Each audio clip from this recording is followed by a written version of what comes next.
তো চলুন ফাইনালি দিল্লি আরো এক মহিলা মুখ্যমন্ত্রী পেলেন। এই নিয়ে চতুর্থবার দিল্লিতে কোনো মহিলা মুখ্যমন্ত্রী পদে শপথ নিলেন। হ্যাঁ, আমি রেখা গুপ্ত আজকে ইতিমধ্যেই শপথ নিয়ে নিয়েছেন।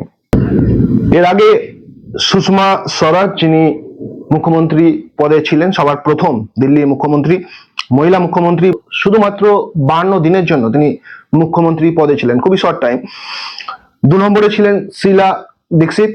তো লং টার্মের জন্য ইনি একজন মুখ্যমন্ত্রী পদে ছিলেন দিল্লিতে, প্রায় 15 বছর 25 দিন তিনি কিন্তু দিল্লির মুখ্যমন্ত্রী ছিলেন। থার্ড, তিসি, আপনারা জানেন কেজরিওয়াল জেল থেকে ফেরার পর বসেছিলেন এনাকে মুখ্যমন্ত্রী পদে, 152 দিনের জন্য শুধুমাত্র মুখ্যমন্ত্রী ছিলেন। আর এবার রেখা গুপ্ত।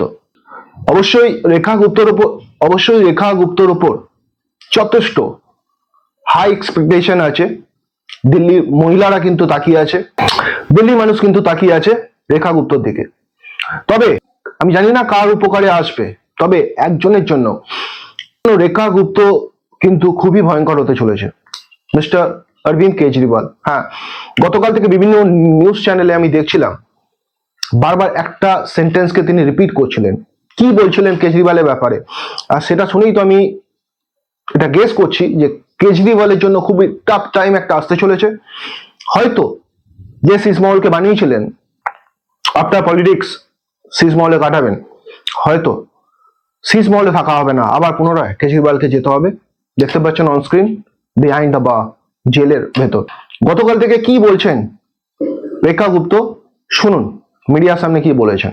बड़ी जिम्मेदारी मुझे सौंपी गई है और मैं एक बार फिर से बहुत बहुत धन्यवाद करती हूँ आदरणीय प्रधानमंत्री नरेंद्र मोदी जी का, भारतीय जनता पार्टी के शीर्ष नेतृत्व का, अपने राष्ट्रीय अध्यक्ष नड्डा जी का, आदरणीय अमित शाह जी का, जिन्होंने मुझ जैसी साधारण परिवार की बेटी पे इतना भरोसा जताया और दिल्ली जो देश की राजधानी है उसकी जिम्मेदारी मुझे सौंपी। निश्चित रूप में मैं अपनी पूरी क्षमताओं के साथ, पूरी ताकत के साथ, ईमानदारी के साथ में उस जिम्मेदारी को निभाऊंगी।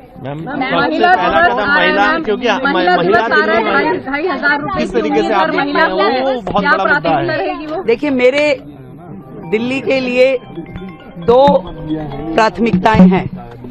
पहली प्राथमिकता जो दिल्ली से के लिए हमने कमिटमेंट्स की हैं अपनी सरकार की ओर से, उन सारी कमिटमेंट्स को पूरा करना।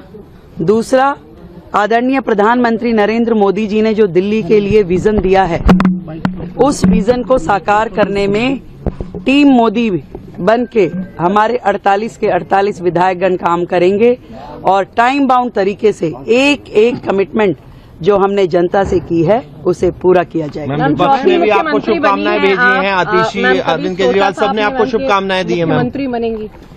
नहीं, जीवन में कभी नहीं ऐसा सोचा था। और जब भी मैं सुनती थी बड़े नेताओं की कहानी, और जब वो कहते थे कि साधारण पृष्ठभूमि से आज वो शीर्ष नेतृत्व तक पहुंचे हैं, तो मालूम नहीं था कि कैसा लगता है। पर आज दिल्ली के मुख्यमंत्री के रूप में जिम्मेदारी पा करके मैं समझ पा रही हूँ कि भारतीय जनता पार्टी में नरेंद्र मोदी जी हैं तो मुमकिन है। मैम, आप पार्टी की सरकार में जो भ्रष्टाचार हुए थे, क्या उस पर कोई जांच होगी? क्या कोई जो सरकार पिछले 12 साल से दिल्ली में राज कर रही थी और जितने भी भ्रष्टाचार के मुद्दे उनके ऊपर है, जनता के एक एक पैसे का हिसाब उन्हें देना होगा। তো আপনারা শুনলেন, দুটো জিনিসকে প্রাধান্য দিচ্ছেন। এক হলো এই ইলেকশনের পূর্বে ভারতীয় জনতা পার্টি, বিজেপি দিল্লিবাসীর জন্য যে যে প্রমিসিং রেখেছিলেন, সেই সমস্ত প্রমিসকে 1 by 1 ফুলফিল করাটা। আর 2 নম্বর হলো দিল্লির পূর্বের সরকার, 12 বছরের আপ সরকার যত ভ্রষ্টাচার করেছে, অর্থাৎ জনগণের যত টাকা খেয়েছে, তিনি পরিষ্কার বলছেন একটা একটা করে টাকা কিন্তু হিসাব নেবেন। আর তাই তো বলছি যে অরবিন্দ কেজরিওয়ালের জন্য আগামী দিনগুলো হয়তো খুব সহজ হচ্ছে না, কারণ by profession this lady, yes, Rekha Gupta, I am talking about, by profession ইনি একজন কিন্তু লয়ার। দিল্লি জনতা এনাকে খুব ভালোভাবে জানে। কাজই এনার পরিচয়, এনার স্লোগান বলতে কাজ, কাজই মানুষের পরিচয়, ইনি কিন্তু বহুবার এই কথাটা বলেছেন। তো সেটাই দেখার আছে। তো আগামী দিনে দিল্লিবাসীর জন্য, দিল্লি জনতার জন্য কি কি কাজ করবেন সেটা দেখার অপেক্ষায় রইলাম আমরা সকলেই। বিভিন্ন প্রমিস করেছে, যেমন মহিলা সমৃদ্ধি যোজনা 2500 টাকা করে প্রত্যেক মহিলাকে দেওয়া হবে, যেটা আগামী মার্চের 7 থেকে 8 তারিখ থেকে চালু হয়ে যাবে। ইতিমধ্যেই কিন্তু যমুনা ক্লিনিং এর কাজ শুরু হয়ে গেছে। থার্ড হলো বছরে 2টি করে ফ্রি সিলিন্ডার দেবেন মহিলাদের। গর্ভবতী মহিলাদের 21,000 টাকার একটা করে অনুদান দেওয়া হবে, গুড নিউজ।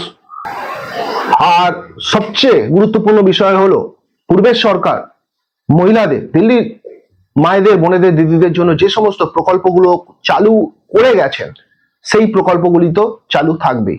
দিল্লির জনতা সেই ফ্যাসিলিটি গুলো কিন্তু পাবে। এটা কিন্তু এই সরকারের, মানে নতুন সরকারের একটি বড় ঘোষণা। তো যদি কিছু এই প্রতিবেদন নিয়ে বলতে চান, অবশ্যই আপনাদের গুরুত্বপূর্ণ মতামত আমাদের এই ভিডিও কমেন্ট বক্সে আপনারা জানান। আর এরকমই আপডেট পাওয়ার জন্য আমাদের চ্যানেলকে আপনারা সাবস্ক্রাইব করতে পারেন। ভালো থাকবেন বন্ধুরা, সুস্থ থাকবেন, নমস্কার।